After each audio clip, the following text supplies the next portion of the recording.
सब किताबों से भला कुरान है,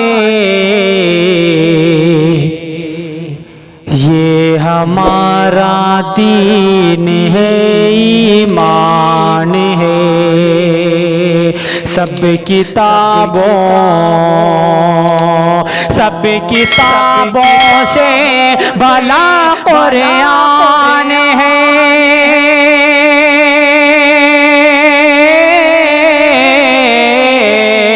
ये हमारा दीन है, ईमान है।